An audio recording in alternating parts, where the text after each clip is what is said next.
Buenas noches, o buenas tardes, o buenos días, en el momento que lo estén viendo. Un abrazo para todos. Dentro de lo que quiero hacer con este canal, mi intención es mostrarle a ustedes también algunas batallas y guerras olvidadas durante la historia que tienen una importancia fundamental. De hecho, esa fue la intención de hacer Yelnia, esa fue la intención de mostrar un poco el caso de los mongoles. Hoy eh, voy un poco hacia lo mismo y quería mostrar un ejemplo de guerra que caracteriza un poco al Ejército Rojo y a la evolución histórica que ocurrió en la Europa del siglo XX. Dentro de los numerosos conflictos armados que ha tenido el siglo XX, uno de ellos ocurrió durante los convulsos años posteriores al final de la Primera Guerra Mundial. ¿De qué estamos hablando? De la guerra ruso-polaca de 1920. Y a eso vamos hoy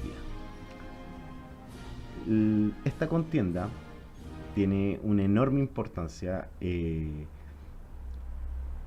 tanto en la historia europea como en los análisis historiográficos contemporáneos. Este conflicto además tiene un interés añadido. Eh, Está uno de los más destacados líderes militares del siglo XX y del comunismo, que es Mikhail Tukhachevsky, y el general polaco Józef Pilsudski. Eh, También hay un papel destacado en este conflicto de personajes cruciales de la historia del siglo XX, como lo son Trotsky, Stalin e inclusive un poco Lenin. Eh, Entiendo que para todos puede resultar un poco interesante tratar este tema y empecemos. Después de la Gran Guerra, en sus cenizas, había nacido nuevamente Polonia. Y la Unión Soviética, debido a la revolución, se estaba armando como un inicio de un gran proyecto de mega estado, ¿ya? Estas dos jóvenes repúblicas, derivado de un nuevo orden territorial surgido después de la Primera Guerra Mundial. Estas repúblicas tienen una rivalidad histórica y territorial. Y no tardó en cristalizarse esto en un enfrentamiento abierto entre ambas naciones. Polonia estaba gobernada por una ultraderecha nacionalista y anticomunista, eh, y su representante máximo era Józef Pilsudski. Estaban decididos a recuperar sus fronteras del siglo XVIII que abarcaban hasta el río Dvina, que la Rusia zarista le había arrebatado. Por otro lado, Lenin comandaba la URSS, la mandaba, y esta estaba sacudida por la vorágine de la contrarrevolución zarista o de la Rusia blanca. Eh, pero aún inmersos en este conflicto de guerra civil, el líder soviético busca exportar la revolución comunista por toda Europa. Y Polonia, obviamente, es el primer objetivo. Por razones naturales, la República de Polonia fue hostil al gobierno de los soviets desde el comienzo y desde su creación. En 1919, aprovechando la guerra civil rusa, los polacos invaden Bielorrusia, ocupando considerables zonas de esa región y expulsando las fuerzas del recién creado Ejército Rojo hasta el este de Minsk. En ese momento, diciembre de 1919, el gobierno ruso propuso al polaco iniciar conversaciones de paz, negociaciones que fueron aceptadas por Polonia. Sin embargo, como era de esperar, no pudo alcanzarse ningún acuerdo, pues ninguno de los gobiernos estaba dispuesto a ceder en sus pretensiones. En abril de 1920, ante la situación del impasse diplomático y en vista de la derrota sufrida por el ejército blanco del general Denikin a manos del ejército rojo, Pilsudski decidió pasar nuevamente a la ofensiva en Ucrania. interviniendo en apoyo del gobierno autónomo ucraniano de Pleturia. Aunque la guerra había sido nuevamente desencadenada por el ataque de Polonia, Lenin vio en esta agresión una doble oportunidad, la de rechazar al ejército invasor, eliminando a un enemigo molesto, y de paso extender la revolución bolchevique a la misma Polonia, usando este país como puerta de entrada para la bolchevización de toda Europa. Para lograr este doble objetivo, Lenin decide pasar al contraataque, otorgando el mando de sus ejércitos occidentales al mejor de sus generales, tanto por sus habilidades militares como por su fanatismo ideológico, Mikhail Tukhachevsky, el que posterior va a ser el mentor de la táctica de armas combinadas del ejército soviético. Muy pronto esta enérgica dirección de este general iba a hacerse sentir en la situación de la guerra. El contragolpe de Tukhachevsky. Aquí viene la parte importante de lo que él hace para detener a los polacos. El ejército polaco tenía unos 120.000 hombres. Invade Ucrania con el apoyo del gobierno autónomo ucraniano frente al ejército rojo, que alineaba en el frente occidental alrededor de 200.000 hombres. El 7 de mayo de 1920 los polacos se apoderan de Kiev, pero su ejército, menos numeroso que el ruso y débilmente equipado, se encontraba en una posición poco sólida, pues su flanco izquierdo no disponía de fuerzas suficientes para cubrir adecuadamente el vasto frente al norte de la marisma del Pripyat. Y esto le ocurre a muchos ejércitos que intentan invadir la Unión Soviética o Rusia. Tus enormes flancos y tu falta de hombre para defenderlos. Así lo comprendió Tukhachevsky, que no dejó de apreciar la debilidad de la ala izquierda de la polaca en la zona de la marisma del Pripyat. En vista de ello, lanzó un fuerte ataque al sector, reforzando el sector amenazado. Un nuevo ataque de esta vez hacia Ucrania, a cargo de las divisiones de caballería del general Budyonnyk, penetró limpiamente las líneas defensivas polacas al norte y sur de Kiev. La caballería roja avanzó libremente por la retaguardia polaca, de modo que Pilsudski no tuvo más remedio que ordenar la retirada general en medio de una oleada de pánico que se extendía entre sus tropas, constantemente hostigadas por fuerzas montadas soviéticas. A finales de junio, los polacos habían abandonado el territorio ocupado en suelo ruso. Tukhachevsky, tras reorganizar sus fuerzas, se preparó para invadir Polonia, esperando que la presencia del ejército rojo en territorio polaco prendiera la mecha de una revolución bolchevique entre los obreros polacos. Las fuerzas rusas, organizadas en 4 ejércitos, sumaban 200.000 hombres y un número similar de fuerzas auxiliares, frente a 120.000 polacos. El 4 de julio, los rusos se lanzan al ataque, con el eje principal de avance situado en la zona de Brest-Litovsk. Con una superioridad numérica aplastante, especialmente en caballería, los rusos hacen retroceder a los polacos a lo largo del frente. El día 11 cae Vilna, la capital lituana, y el ejército lituano se pasa a los rusos. La subsiguiente retirada polaca facilita el avance de la caballería rusa, que bajo el mando de Gai Khan al norte y de Wiedeń en el sur se interna profundamente en Polonia, siendo su avance imparable durante el mes de julio. Entre el 22 y 23 de ese mes, los rusos sobrepasan la línea del Bug, donde Pilsudski trató en vano de establecer una línea defensiva. Tras el cruce del Bug, el camino hacia el interior de Polonia parecía abierto para las fuerzas soviéticas. Pero a principios de agosto, la caída de Varsovia y la derrota polaca, que parecían seguras, no resultan ser seguras. Pese a que el gobierno soviético realiza una oferta bastante gravosa a Polonia, Pilsudski,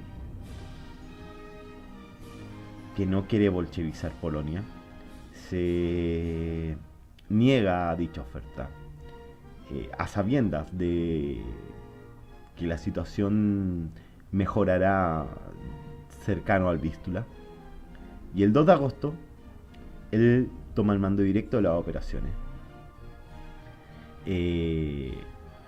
Casi al mismo tiempo, Francia envía una misión militar de asesores encabezadas por el general Weigand, la situación militar con que la ciudad, casi cercada por el extremo norte, era delicada, pero no del todo crítica. Pilsudski tiene una intuición genial que salva a Polonia del desastre.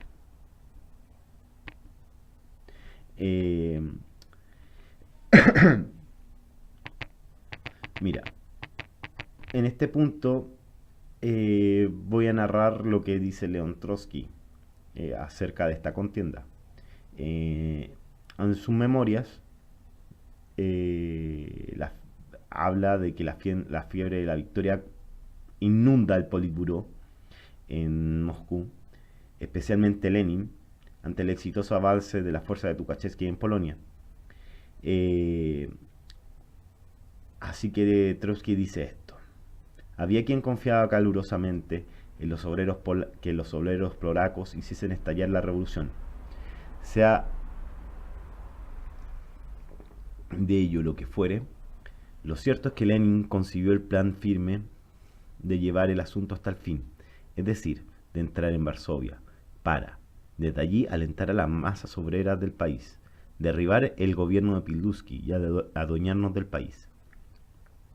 La decisión del gobierno, que estaba todavía pendiente de examen y liberación, prendió sin dificultad en la imaginación del alto mando y en los jefes del frente oriental. Al presentarme yo en Moscú, llegada mi hora, me encontré con que en el centro estaba ya firmemente arraigada la tendencia de llevar la guerra hasta el fin. Me opuse resueltamente ante este plan. Los polacos solicitaban ya la paz. Yo era de parecer que nuestros cálculos habían llegado a su apogeo, y que si seguíamos avanzando sin hacer un cálculo sereno de nuestras fuerzas, podríamos exponernos a una grave derrota. Era evidente que, después del esfuerzo gigantesco que suponía el haber cubierto 600 kilómetros en 5 semanas, 650 kilómetros en 5 semanas, el cuarto ejército ya no podía seguir avanzando más que por la fuerza de la inercia. Todo dependía de los nervios, y los nervios son cuerdas muy frágiles. Un ataque un poco reacio bastaría para conmover nuestro frente y convertir aquel maravilloso avance, inaudito y sin ejemplo hasta el propio Foch hubo de reconocerlo así, en una retirada catastrófica. Movido por todas las consideraciones, propuse que se concertase rápidamente la paz, antes que nuestras tropas estuviesen totalmente agotadas. No encontré más apoyo, si mal no recuerdo, que el de Rykov. A los demás les había convencido Lenin de mi ausencia. Se tomó pues el acuerdo de atacar. Y se atacó. ¿Dónde se atacó? Claramente, en Varsovia, tomar la capital enemiga. En el difícil frente del Vístula, con fuerzas agotadas y después de haber realizado marchas en extremo largas. Como vimos, a principios de agosto de 1920, la fuerza del Ejército Rojo había penetrado profundamente en Polonia y avanzaban a lo largo de todo el frente liderados por las agresivas unidades de caballería cosaca. En el sector norte, las avanzadas rusas habían llegado a los arrabales de Varsovia, la capital polaca, que parecía fruta madura dispuesta a caer en manos rusas. El 2 de agosto, un atribulado Pilsudski se hacía cargo de la situación militar. En los días siguientes, todos los generales de su Estado Mayor, así como los asesores de la misión militar francesa, pasaron largas horas discutiendo la necesidad de lanzar un potente contraataque en las afueras de Varsovia. Pilsudski asistía a estas reuniones silencioso y cavilante. Lanzar ese contraataque, comentaría después, habría significado atacar precisamente en el sector más fuerte del enemigo, donde se concentraban sus unidades más poderosas. Pilsudski sabía que había que buscar otra solución y se metió a su residencia en el Palacio de Belvedere.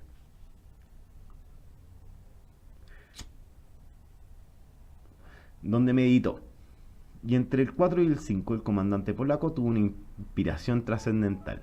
Estudiando los mapas, apreció que el rápido avance ruso había abierto una brecha entre los ejércitos del norte que atacaban Varsovia y los del sur, que se dirigían a la ciudad de Lemberg. Entre ellos había una enorme brecha, solo cubierta parcialmente por un débil grupo de caballería ruso, el grupo Mosir, que si uno intuyó acertadamente Pilduski, no estaba en condiciones de repeler un ataque concentrado. Inmediatamente Pilduski dio órdenes que las posiciones en torno a Varsovia se defendieran a toda costa, mientras concentraba 5 divisiones del quinto ejército polaco del general Sikorsky al norte de la capital, con órdenes de atacar en esa dirección en cuanto fuera posible. Pilduski, por su parte, se puso personalmente al mando de los restos de los ejércitos cuarto, trasladando hacia el sur con la misión de entablar contacto con el grupo Mosir, ponerlo en fuga para avanzar luego hacia el norte y caer sobre la retaguardia de las tropas rusas que sitiaban la ciudad.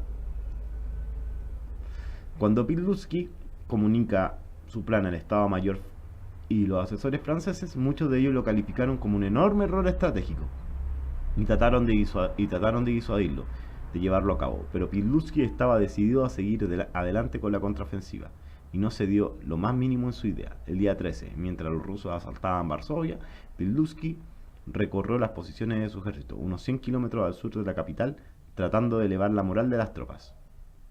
El 14 de agosto, parecía que Tukhachevsky estaba estrechando definitivamente el cerco en torno a Varsovia, pues en ese momento las avanzadas rusas se hallaban a poco más de 10 kilómetros de la ciudad. En realidad los rusos habían caído en la trampa de Pilduski y este iba a descargar un golpe contra el flanco sur soviético, únicamente guarnecido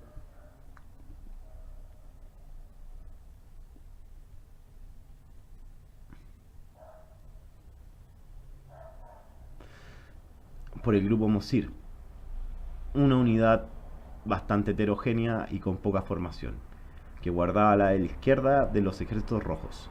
Tukhachevsky no había dejado de advertir esta debilidad en su ala izquierda, por lo que había ordenado repetidamente que la unidad de caballería de Budionnik, que marchaba en el sur, se le unieran para reforzar el flanco meridional. Pero en este punto entró en el juego la doblez y falta de escrúpulos del comisario político del Frente Sudoriental, que no era otro que, adivinen, Stalin. Este, envidioso de los éxitos de Tukhachevsky en el Frente Norte, no estaba dispuesto a dejar toda la gloria en las manos ajenas, sino que por el contrario, instó a Budionnik que desoyera las órdenes de Tukhachevsky. El objetivo de Stalin era la importante ciudad de Lemberg, y no estaba dispuesto a desviarse del mismo para ayudar a Tukhachevsky. Esta injerencia de Stalin en la dirección militar de las operaciones resultó providencial para los polacos y catastrófica para los rusos, sellando la suerte de la batalla. El 16 de agosto, Pilduski lanzó 5 de sus divisiones desde el río Dnieper contra las fuerzas dispersas del grupo Mosir. Prácticamente sin oposición, las fuerzas polacas avanzaron libremente hacia el norte, encontrando solo una débil e incoherente resistencia roja. Pilduski suspiró de alivio al comprobar que su plan estaba teniendo éxito. Las unidades polacas avanzaron más de 70 kilómetros en menos de 48 horas y apuntaron directamente hacia la retaguardia de las tropas rusas que sitiaban Varsovia. Pese a que los mandos rusos sobre el terreno no le dieron mucha importancia a la maniobra polaca, Tukhachevsky, que dirigía las operaciones desde Minsk a más de 400 kilómetros de distancia, no dejó de advertir el peligro que desentrañaba el contraataque polaco, y envió órdenes desesperadas para volver sus fuerzas cara al sur, pero era demasiado tarde para reaccionar.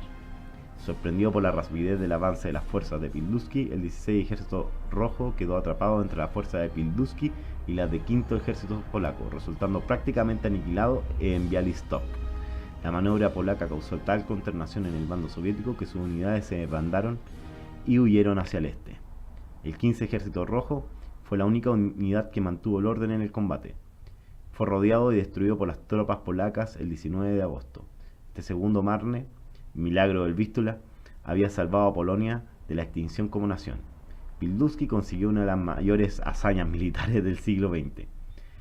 La catastrófica intervención de Stalin en el desastre de Varsovia fue posiblemente el episodio que el futuro dictador soviético más trató de ocultar en su carrera, después de producirse los hechos. Sin embargo, Trotsky, conocedor de primera mano de esta nefasta intervención, ofrecen sus memorias y en el libro que voy a buscar ahí, Crímenes de Stalin, que lo tengo, eh, un relato de lo ocurrido dejando al descubierto la responsabilidad directa de Stalin y la derrota rusa. Bueno, acá está el libro, de aquí saqué la cita, ya, este libro de León Trotsky, Los Crímenes de Stalin, si el que puede, que lo compre, es excelente. Voy a intentar escanearlo para dejárselos. De hecho, gran parte de esto, lo que he sacado acá, proviene de esto. Aunque este libro es una edición revisada, ¿ya? Y que tiene algunos comentarios posteriores de Nikita Chukrov, ¿ya? No tiene ningún desperdicio. Si les interesa la historia de la Unión Soviética y de Stalin en particular y sus errores, léanlo. Este libro lo escribe León Trotsky a fines del año 36 y comienzo del 37. Léanlo. Bueno.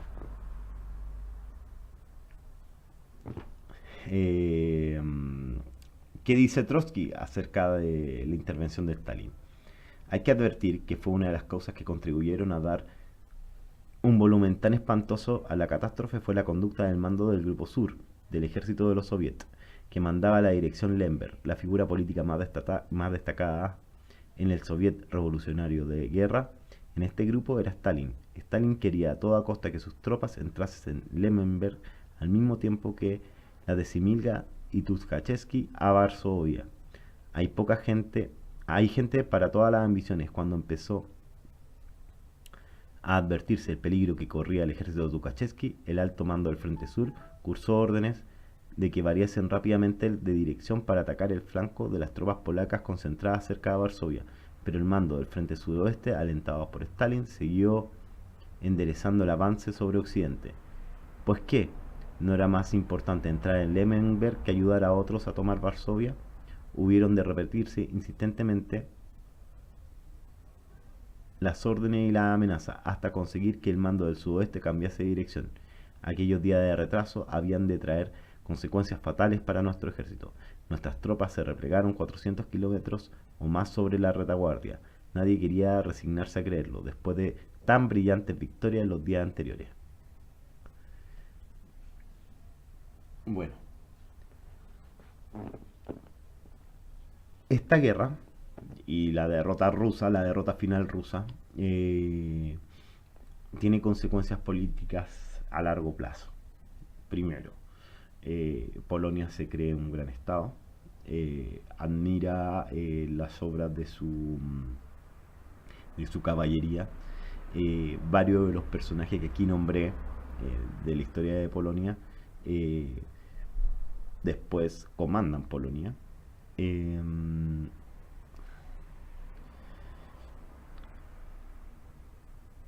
La derrota de Tukhachevsky detiene la expansión del comunismo, ¿ya? Eso hace que, pese a que tenía todo para vencer y Polonia se hubiese convertido en un soviet más, probablemente se hubiese seguido exportando el comunismo a otras zonas y el objetivo final era Alemania, a largo plazo, eso sí. Pero eso detuvo el peligro inminente de la revolución comunista en la Europa occidental.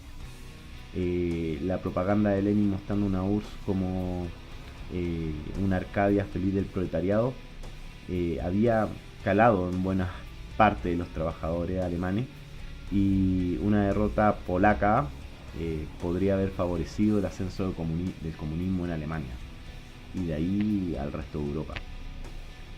Naturalmente, si hubiese ocurrido esto, Hitler no hubiese accedido al poder, no hubiera dado nunca lugar al estallido de una Segunda Guerra Mundial. La historia hubiese sido absolutamente diferente a como la conocemos. Toda la historia de Europa habría sido absolutamente distinta de no haber sido derrotados los rusos en la batalla de Varsovia. Por ello, no es exagerado afirmar que Pilsudski y sus 5 divisiones polacas cambiaron el curso de la historia. este sería el video, espero que les guste. Voy a dejar el mapa de la batalla de Varsovia en estos instantes finales para que lo vean, para que vean los movimientos. Ocupé gran parte de un trabajo de un amigo y de mis fuentes. Se los recomiendo, no hay desperdicio en eso. Voy a seguir haciendo videos así cortitos, espero que les guste y pásenlo súper bien, disfruten el día y sean muy felices. Saludos.